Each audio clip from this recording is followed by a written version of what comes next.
not my fault.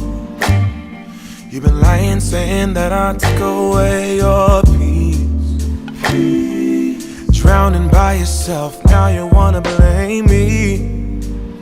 Like you have no options.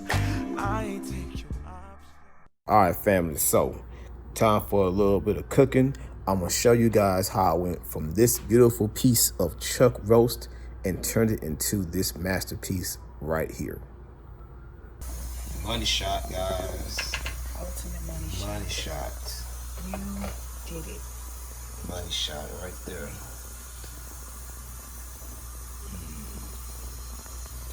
Yes. All right, family, so here is the before. I've already seasoned it. I seasoned it with some brown sugar. I seasoned it with some garlic butter, some some garlic powder, some garlic butter, as you guys saw, some steak seasoning, a little bit of lemon to add a little kick to it, little bit of Cajun seasoning, and some smokehouse maple. Covered all the sides up. I let it sit in a marinade right here. This smoky. Show you guys. Let it sit right here. This marinade in the bag. I did this before I went to the gym today. That was like 8 o'clock. It is now 4 or 5, almost 6. I've been home since 4. So right now I was sitting out for a while because I just learned that you can't cook this kind of chuck roast cold. It needs to be room temperature. It's getting there, guys. I would say about another 10 minutes or so, it should be ready to cook. So I'm gonna go ahead and let it sit some more. As you saw, I just cut up some potatoes to show you guys. In the meanwhile, I cut up some potatoes. So today's menu is gonna be a pot roast with some gravy, cornbread, and some rice. So basically like a beef tip and rice kind of thing with the pot roast. We're gonna use a bunch of stuff, bunch of vegetables gonna be in there too. So it's gonna be like a medley of a little bit of everything, guys. So I probably will do some commentary as I'm doing it because I'm gonna be real busy. There's a lot going on. I'm actually following with one of the YouTubers I have recently really checked out, Mr. Make It Happen. I'll link his shit. I'm following his example. So everything that he is doing, I was gonna go on my tablet, listen to him, and we're gonna follow everything he does. But right now, I need this meat to get room temperature. It's still not there yet, so I'm gonna wait about another 10-15 minutes and it should be there. Once it's room temperature, everything's already warmed up. I am going to start the potatoes right now. I'm gonna put them in there real quick. So let me go ahead and just get this started. So potatoes, real simple, guys. I use butter. Put this right there a little bit, like that. Let it get hot a little bit, and then I'm gonna put some butter. Yes, I got the cheap ass butter, guys. I ain't gonna lie to you. Your boy's on a budget a little bit, so I gotta do what I gotta do. So I'm gonna put this butter on there, let it melt off a little bit into this pot, and then we're gonna go ahead and start the potatoes off right now because those gonna take a little bit to cook. So go ahead and get that started here. Right. All right, family. So let's go ahead and get started for tonight, or this night's dinner, which was last night's dinner. So the meat, as I expressed, had to be in room temperature. So it wasn't quite there yet. So I went on ahead and started on the potatoes. I already had cut them up. Don't need to see, cutting potatoes. That can get kind of boring. But I'm gonna throw this video before I start. I want to throw this video into a separate video so that if you want to see the cooking part, they can go straight to the video. So I'm gonna edit this one and just edit this part of the video. So as you see, I'm cutting potatoes, getting those sprouts, getting those little rough patches out, as you saw. Thoroughly washing those potatoes because I was cutting them on the table. Didn't want that paint from the table and the paint from the lead from the knife as well, the shards, and get onto the potatoes. So make sure you wash those real thorough, real thorough, because trust me, food poisoning is a motherfucker. Season the rice with butter. I just use butter as my coat, and I put it all around the rings the ring of the pot so it won't try to stick to it. Season it with some Cajun seasoning and some more garlic butter. I wanted my potatoes to have a buttery flavor. I love it when my potatoes have that buttery flavor whenever I roast them. I usually roast potatoes like freaking 4 times a week, man. Like, I am a potato head family. Like, I thoroughly love potatoes. Those are like a main source of carbs. Covered them up, left them sitting there for duration. Then started, now my meat was finally at room temperature after sitting out for about an hour. So let it just sit there for a little while longer. Went to the onions, guys, diced me some onions, then cut them didn't want to cut them too thin because they were going to be a large onions. Cut off that little excess right there. Cut off the little strings. Make sure I had just some onions. So it was some onion that was probably going to be left out, but for the most part, just one onion, one large onion. As you see, I'm cutting into real big pieces, and I'm taking those pieces out. I'm going to put them into my drainage pot, tearing them piece by piece. This is going to go on my sauce, on my gravy, when the meat is done. So just peel them all out one by one. Yeah, I did cry a little bit because, hey, it is what it is. When you cut onion, you're going to tear the fuck up. And again, wash them real thorough into my drainage pot. Wash them out real thorough, real nice. Let them sit for a minute. And then I set them off to the side. Now it's time for the meat. Now it's time for the star. So grazed them with some flour. As you see, I'm about to actually lay a lot of flour out on the table. So yeah, I kind of messed up there, but hey, I got it up. It was all good. Make sure I evenly coated the chuck roast with flour, all sides too, guys. I'm gonna get all the sides, all the assets that you can see on the plate. That's what I'm gonna get with the sides. I'm gonna cover it all the way up. Make sure it's all flour. Now I'm using flour because I want a nice graze. I want that crispiness. Also, I want some of that crispiness to go onto my gravy and my sauce to give it a little bit of more flavor. Now I'm placing it in the pot. The pot's already warmed up. Again, this is a little bit of classic olive oil and butter. I have learned when you season steaks and roast with butter, it makes them even more tender along with onion.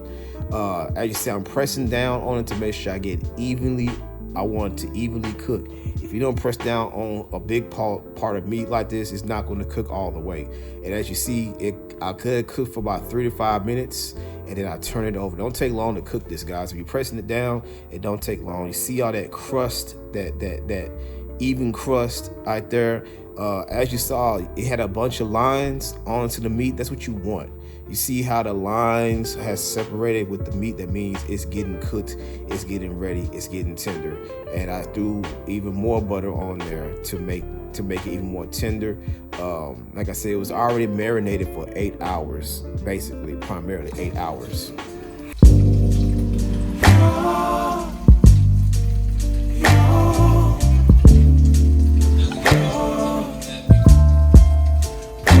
Sorry, fam, I had to give y'all a little money shot. So, moving on to my gravy. As you see, I put butter onto the gravy as well. Yes, I am going to use a lot of butter.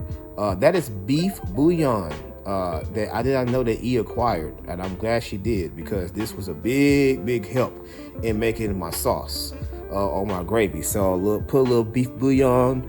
I'm going to put some chicken broth, as you guys are going to see in a minute. The onions that I had peeled and made before are now going to go onto here to give it its flavor that it so desires.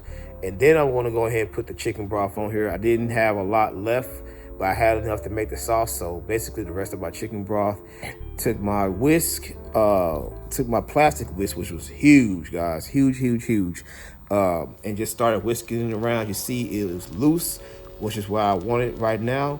Added some cornstarch. Cornstarch, for anybody that doesn't know, when you put it makes your gravy or your sauce thicker. So if you want it real thick, like I kind of wanted it real thick, I added cornstarch to it. Whisk it again. Added some more beef bouillon to give it a little bit of flavor, give it some more flavor. I want that hot roast flavor. So beef bouillon, thank you, E. This came through in the clutch. As you guys can see, it is seeping on to the gravy. Put three strips of basil leaves in there to add even more. Basil leaves brings out some shit, man. I'm learning as I go. And as you see, that sauce, that beef bouillon, all that started to thicken up, and it started to look real nice and tasty. With the meat, it was put into a foil so I can keep the juices on there. Put it on my little rack, and then I set it inside the oven. I kept the oven on like 300 for now. Went back to the potatoes. They looked about done. Had the potatoes cooking for about 20, 25 minutes. It takes a while for potatoes to cook, man. And then I added a little bit more butter. You're gonna hear me say butter a lot, guys. Sorry, it is what it is. More butter to there, and as you see, the sauce is nice and thick now. I did have to add a little bit more cornstarch into there. All right, family. So now I'm pouring the sauce into a pot because the skillet was just gonna be too little for everything I'm gonna put on there. What you're not gonna see is I'm gonna put some carrots on there, some green beans, and I'll put the potatoes in there. You're not gonna see that part, but you'll see that in the last part. So now I'm gonna take out my chuck roast, and I'm going to place it. Look at that, guys. It looks so fucking good. Wow. We're gonna put that in here with some vegetables, potatoes, and let it cook. So, all right, fit fam. So the pot roast is now in my stove. 2.5 hours. I'm gonna set my timer, and it should be done. I will get back to y'all then, and we're gonna see the finished product. Looking really good, by the way. I think your boy nailed this one as well. It's not complete now. What I did not show you is I did make the cornbread. Everybody know I make cornbread. Pretty self-explanatory. Made the rice right here. Nice buttery rice. And here is the star right here. The roast is done, guys. It is all the way done. Now, one thing to test it is to take a fork. If I can get to the pieces here, there it is right there. See that little piece right here? I'm gonna take my fork and turn it. If it turns correctly, that means this is done. So we're gonna do a fork test as I learned today. Let's see if it turns. So let's see. Find out right now. Oh yeah. See that, guys? See how it broke up right there? That means it's done. See how it's breaking up right there? Yep, that means this thing is done. It is done. So I'm gonna let E taste it, see how she likes it, and yeah, we're gonna eat it. We're gonna have ourselves a nice, very nice dinner. Here it is right here, a little pot roast.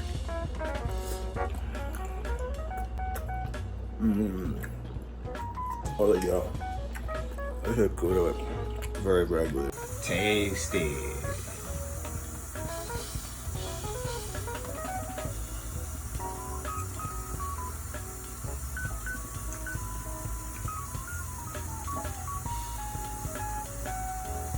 How did I do? How's the gravy? How's the sauce? The gravy. Now that's what you fix on a cold, rainy kind of winter night. That will put you to sleep. That's good. You did good. You did really good. You did really, really good. This is my first time ever fixing pot roast like this. First time. Okay, so